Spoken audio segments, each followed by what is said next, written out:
رحمان الله ګربز او د کرکټ تر ټولو پرکیفه سفر د خوست له ګرجنو لوبغالو د نړۍ تر مجللو ډګرونو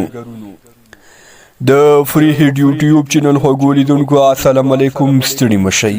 تمه د چې روغ او جوړ به وسی خو لیدونکو که تر اوسه مو زموږ یوټیوب چینل نوی سبسکرایب کړئ هله د زموږ یوټیوب چینل سبسکرایب کړئ د زنګولې نهانو شرنګوي او آل انتخاب کړئ تر څو زموږ هر نوی ویډیو تر نورو وړاندې تاسو ته در ورسیږي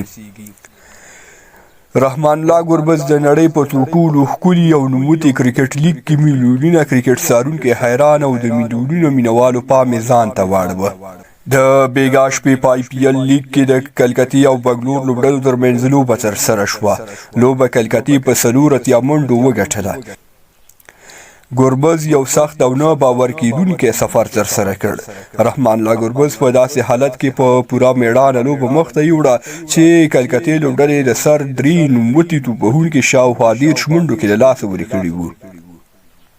رحمان الله ګربز خوندور اننګز ولوبوه په 38 توپونو په سخت وخت کې 50 ووهل او د 4 توپونو لوبولو وروسته په 50 منډو وسوځېده او د کلکتې راتلونکو لوبغاړو ته یې لار اسانه کړه